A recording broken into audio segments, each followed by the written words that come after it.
Trader homies? It's your boy Kevin here with Touchdown Trades. Coming at you guys, 34 is below my house in the trading dungeon. So with all the volatility and craziness we've been having in the market over the past few months, tons and tons of new traders are joining the space, jumping in head first and looking for new brokers. So today's video, we're going to talk about the best brokers in the industry. So if you're looking for a new broker, you're not happy with your current broker, or you're looking to get started in trading, this is the video for you. Let's go. Alright guys, so let's get into today's video. We're going to be talking about brokers and what broker is going to be right for you.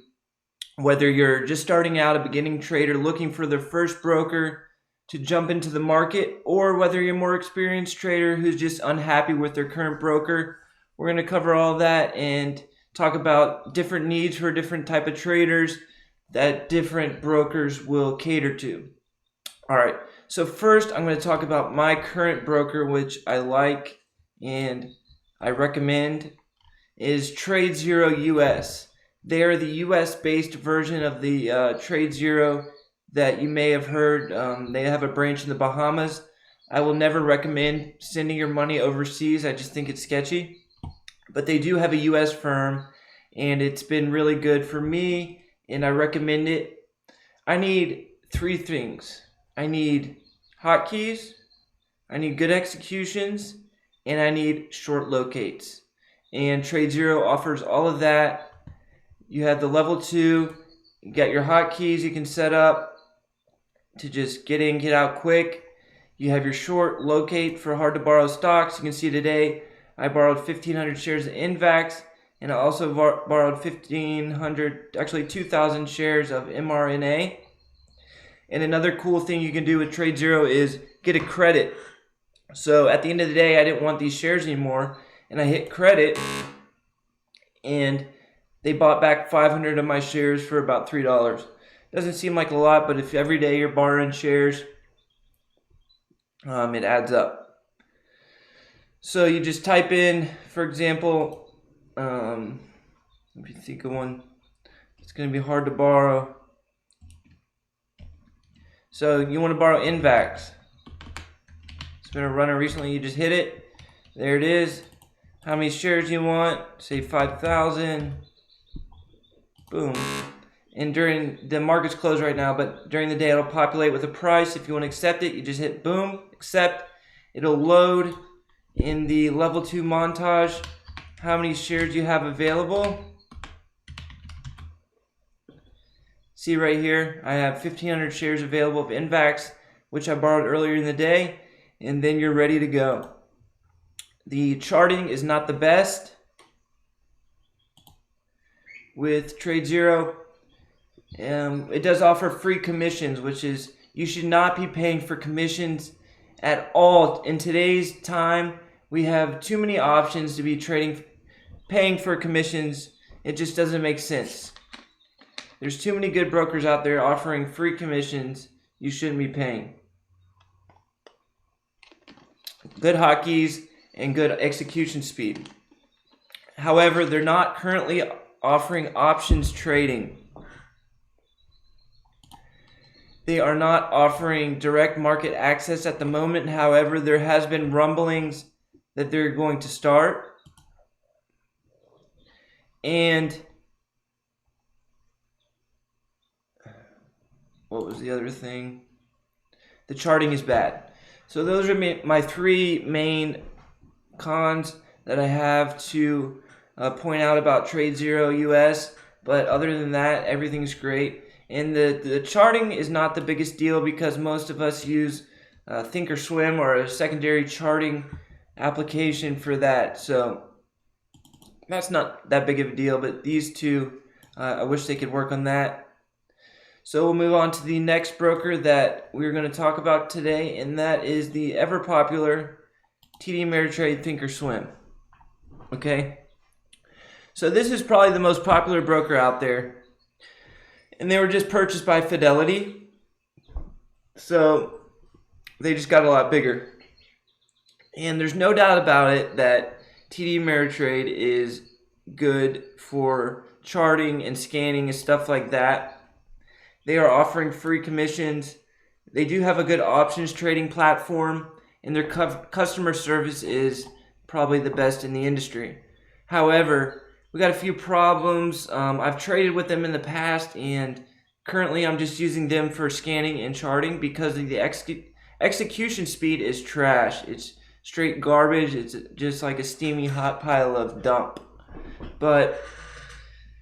And they're also not offering hotkeys. They do have hotkeys, but it's not really. It's just trash hotkeys.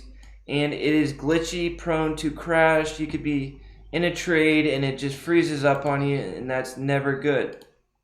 So what I'd like to see Thinkorswim do is, let's go to the active trader. So this is their active trader window, and you guys probably know that this is the fastest way to get in and out using Thinkorswim. And I'd like to see them just get rid of this and go to more of a traditional system where you can use hotkeys and order entry montage like most other active trading brokerages offer. That would be nice to see. It's a decent, it's a great platform for charting and scanning. And if you're just taking a couple trades per week or something like that, or you lean to more of an options trader, swing trader type trading system, then Thinkorswim's great for you. But for someone like me taking 5, 10 trades a day where I'm just scalping trades or I'm just in and out using hotkeys, it's not going to work. Like today, for example, I shorted this mRNA right here. I got in 2,000 shares on the crack back down of this level, and I was just in and out 40 cents with 2,000 shares, and I wouldn't feel comfortable doing that with Thinkorswim. So if you're an active trader, I can't recommend Thinkorswim for trading large size actively, a few trades a day. But if you're just a passive swing trader or something like that, it's a great platform. So we're going to move on to the next broker, and that's going to be TradeStation. I've never personally traded with TradeStation, but I've heard good things about their platform. I've heard that they have the best charting in the industry, and they have just switched over to offer free commission to compete with the other guys. So that's great. So they got great charts, a good platform, good scanning, and they do offer options trading. I've heard they have a really good options trading platform, which is good to hear. However, their market data is really expensive, and it's just kind of weird how their pricing is set up. I wish it was just a package, market data package where you could pay for the level 2 NASDAQ total view, but they break it down by exchange, and it's just kind of difficult to figure out. But I've heard good things about them, and they do offer the direct market access. They have hotkeys, really good charting and platforms. So I'd check it out if you're looking for a new broker. And last but not least is going to be Centerpoint. And remember earlier when I said that you should never pay for commissions? Well, there's one exception. If you're looking for short locates on these NASDAQ low float runners, the stocks under $10, low float, then you have a couple options. TradeZero, my broker, does have them, but it's iffy and they're kind of expensive. So if you're primarily focused on shorting the low floaters, then you may have to pay some commissions and go with a brokerage like Centerpoint, kind of a boutique brokerage. They have the best locates on the NASDAQ runners. So if you're looking to get in to shorting the NASDAQ low float penny stocks, then check out Centerpoint Securities. They have the locates. So that's pretty much going to wrap it up. I hope this helped you guys figure out a little bit more about the brokerages that are out there and help narrow down your decision. If you got anything out of the video, please smash the thumbs up button. Just give it a quick judo chop in the face. And make sure you subscribe. Posting videos here more frequently. So make sure you subscribe. And I appreciate that. Catch you in the next video. Deuces.